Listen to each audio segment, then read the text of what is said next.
Hello and welcome to the Right to Publish podcast with me, Karen Stanley. Another episode this week, and this week we're going to be talking about launching your book with a bang. We're going to be thinking about a book launch, how you can have a book launch, how to have a successful book launch, and the benefits to having one of those. Now, you don't have to have a physical book launch. And what I tell most of my sort of authors is that it's not essential for your book. And you're probably not going to make a lot of money at your book launch. You're not going to sell loads of books. But what it's great for is for promotion. It's great for social media collateral, for example. So if you have a book launch in a nice venue and you've got some friends and family coming, you can take some really great photos, which are great for social media assets moving forward. Now, the other thing you need to think about is where you're going to have that venue, and we'll talk a little bit more about that for now. But you don't want to be spending too much money on a book launch because, as I said, it's not really going to make you money. It's not a money-making scheme. It's more of a promotional, bit of a vanity thing, but it's also really part of celebrating your achievement. You know, you've written this book, for goodness sake. Let's celebrate what you've done. Let's, be thankful that you've got to this point. Let's celebrate your achievement. Let's share your achievements with everybody. And then also sort of post-launch, you can continue to promote your book. And you've got really the resources to do that. Then you've got photographs, you've got little video clips, you've got lots of things that you can use that really make that exciting. What I also recommend to my authors is that when their book is about to go live, when their book's about to be published, that we usually will have an online launch where it's launched, just as it says, it's launched online, and that link goes live. So then people can buy your book on Amazon or whatever platform your book is now available to buy on. And I usually recommend that you have the online launch a few days or maybe a week before the physical launch. That means you've got time to get your sales up and hopefully achieve that bestseller status, if that's what you're going for, if that's part of your strategy. You've got time to do that before the launch, because really you don't want to be selling books at the physical launch. It's not really where you're going to make all your money. It's not really where you're going to make the most profit. It's not where you're going to make the most sales. You want those sales to come from online. As I say, get that bestseller status if that's what you're going for. So really, your live book launch is not the place where you're planning to sell books. That's my point. You're planning really to just celebrate your achievements when you get to that launch. There's lots of ways in which you can have a book launch, and there's lots of places that you can choose to have a book launch in. So let's talk about the venue first of all. There are loads of really great venues out there that you can use to launch your book. When I wrote 1 year at the Dog and Duck, I actually found, and it was about a lady who had inherited a pub reluctantly. She became a reluctant landlady, and it was about her trials and tribulations and her life as it unfolded at the Dog and Duck. And obviously that was set in a pub. The book was set in a pub. My husband came home from work one night and he said, "Oh my goodness, Karen, you'll never guess. I've just found a pub called the Dog and Duck." And I was like, oh my word, this is the place where we should have my book launch. I was planning a small launch party for my book anyway.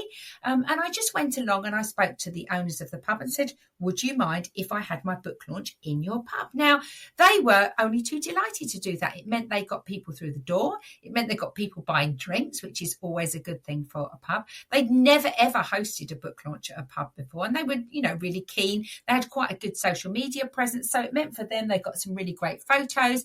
And as part of my launch, I was sharing out the venue and little snippets of it, not necessarily inviting people all over social media, but I was saying, look, this is where my launch is going to be. Isn't it great? It's this really cute pub. It's called the Dog and Duck. My book's called the Dog and Duck. It gave me loads of content for my socials. It meant I could tag them in. It meant I was also tapping into their audience. So when I tag them in, it's going out to their audience as well, which is great for reach, of course. And it also meant that they were getting a bit of promo for their pub, so it's a win-win situation.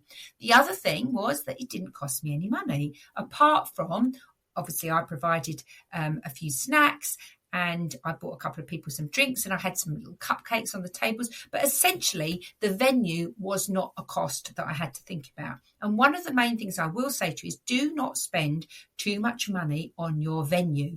as I've said at the beginning, this is not a thing that's going to make you money. It's not really going to be lucrative financially, but it's going to be really lucrative in terms of promo, in terms of raising your author profile, in terms of giving you something to shout about. So you don't want to be spending hundreds or thousands on a venue. Try and find somewhere that's only too delighted to host your venue, because it's beneficial for them, but that's not going to cost you a lot of money. So, mine was free actually, but I got loads out of it in terms of promo moving forward. Other places that you can think about having your launch. One of my authors, Ines, she wrote a book called Teaching Baby to Sleep. Great book. She managed to get bestseller status with Mabel and Stanley Publishing. And her book she's a sleep coach. And her book was aimed at nannies and new mums, particularly. She'd been a nanny for many years. She was talking about ways in which to help your baby get a good night's sleep, and you in the process. And so her book launch was held at a really fancy cot shop in Kensington, which is where a lot of her audience were based. It was a beautiful venue, the most stylish cot shop I think I've ever been to. She had rather lovely cupcakes and some glasses of bubbles. That was the perfect place. It was perfect for her audience. It was relevant to her audience. Again, it didn't cost her lots of money, because she was then promoting the shop through her socials. She was tagging them in, and also she was then piggybacking onto their audience. So it's a win-win for everyone. Another person who's published recently with Mabel and Stanley Publishing, Samantha Ward-Smith, she wrote Tower of Vengeance, which is a historical fiction. It's a work of historical fiction based in the Tower of London. It's pretty much set in medieval times, and it's about a witch who lived in the tower, Maud. Maud was a real person. I think she was executed for being a witch, as was the case in those days. And Sam's work of fiction is about that witch, that person that lived in those times. Great book if ever you're into historical fiction. You can buy it on Amazon, Tower of Vengeance. Now, she had some really great links with the Tower of London because she'd volunteered there for many years. She knew the Raven Master. So she didn't have a launch as such, but she had a celebration of her book at the Tower of London. What that did was gave her some fabulous photographs for promotion on social media. It enabled her to shout about it. It enabled her to build the buzz leading up to the celebration. It gave her something to talk about. It gave her something to shout about. We were invited. It was a wonderful evening. We had a tour of the tower. We watched the ceremony of the keys. I mean, it was just beautiful. Now, if you haven't got such connections in such lofty places, there are still loads of other places that you can launch. I went to one for another of my authors in a really nice bar and grill in London.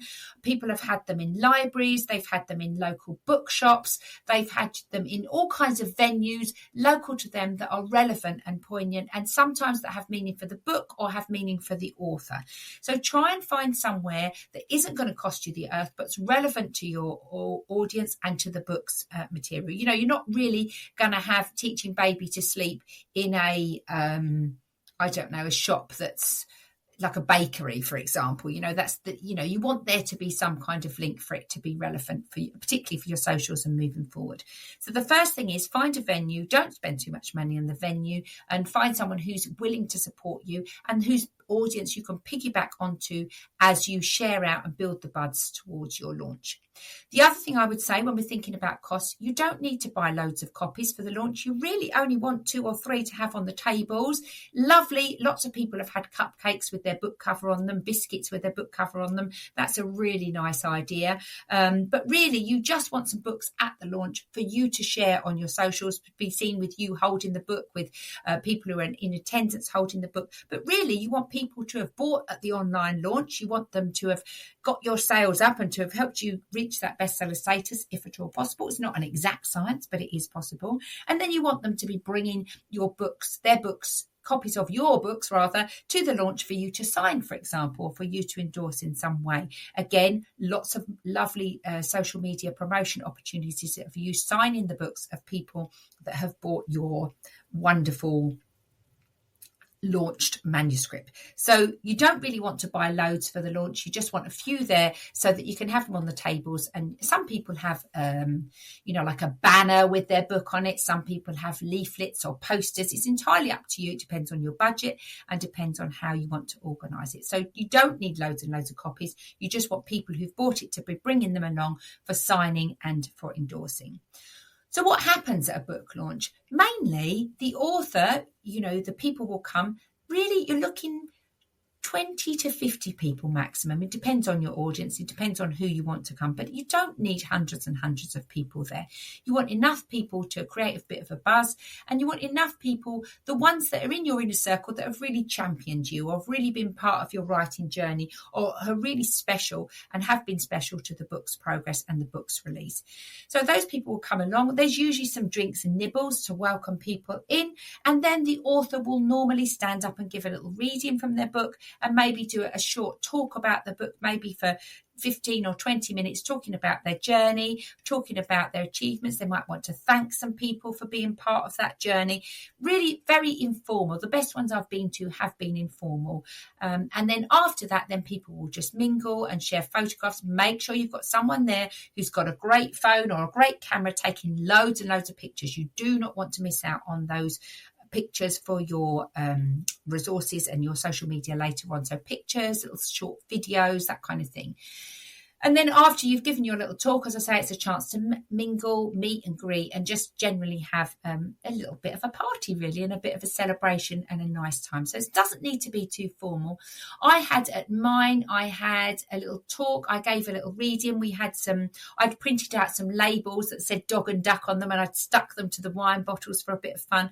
And we did actually have a quiz. We had a quiz, and it was all about dogs and ducks. It was just a bit of fun. It was just a bit of a gimmick. My husband and I wrote the quiz, and my husband compared it with a few of his dodgy jokes in between, but it just again gave me lots of lovely collateral for the book, for the social media promotion after the launch, and also it meant that it was a bit of fun and it made it a bit exciting. But you can do that or you can not do that. It's entirely up to you. You could have a raffle. Some people have had raffles that have we raised some money for the local children's charities. I think it was for My Shining Star, actually, which is a children's cancer charity. So anything sold, people have donated prizes, anything sold via the raffle tickets, that money then went to My Shining Star. I did actually sell some special edition boxed copies of my book, which I was able to sell at a slightly higher price tag because they came in a beautiful box and they were wrapped and they had a lovely sort of treat inside them and a bookmark and a pen. You can do something like that if you want. Again, there was a book jacket made for the final 1 year at the Dog and Duck, but I'd made a Christmas book jacket for it because that was the final episode in the series. It's entirely up to you. You can go all out or you can keep it low key. It's entirely up to you. So my main piece of advice are find a venue that doesn't cost you money, or if only a little bit of money, and that has an audience that you can piggyback onto when you're sharing out and building the buzz. Make sure you take loads of photographs and keep it low key, keep it simple. Don't stress yourself out, but make sure that really it's a celebration of everything that you've done. And finally, make sure you are building the buzz to that launch. One of the main reasons for having a launch is so that you can create a bit of splash on social media. So 6 to 8 weeks before the launch, you're building the buzz. You're creating that buzz for that launch. Here's my book, it's coming. Here's a quote from my book. Here's a little passage from my book. This is how I got the inspiration for my front cover. This is what I was thinking about when I created this character. So you really are building the buzz towards your launch. It gives you something to talk about, gives you something to shout about, and hopefully will help you make a bigger splash with your book when it's finally released. But don't spend too much money. Just choose wisely and make sure you've got that collaboration going that really helps you to launch your book with a bang. I'd love to see any photographs or tips or anecdotes from your book launches. Please do write in, Karen at mabelandstanleypublishing.com. And if you're interested, my membership, I talk a lot about book launches and there's some resources on there. So if that's something that you might be interested in, about getting some advice and learning from other people who've had launches and what's worked well for them and what's gone well, maybe things that they wouldn't necessarily do again, then please do DM me or email me, Karen at Mabel&StanleyPublishing.com, and I'll be happy to chat to you about book launch ideas. But you can be as creative as you like, really. But you really are welcoming your nearest and dearest to share in your achievement, to share in the celebration of your book. But above all, it should be fun. It doesn't want to be stressful. It needs to be fun. It needs to be enjoyable, and it needs to give you plenty of material for promotion after the launch. I hope that's been helpful. As I say, please do send me any kind of anecdotes or any photographs from your launch. I'd love to see them. And if you are planning a launch and you want some top tips, please do get in touch or send me a DM, and I'll be really happy to help you anytime. Happy launching.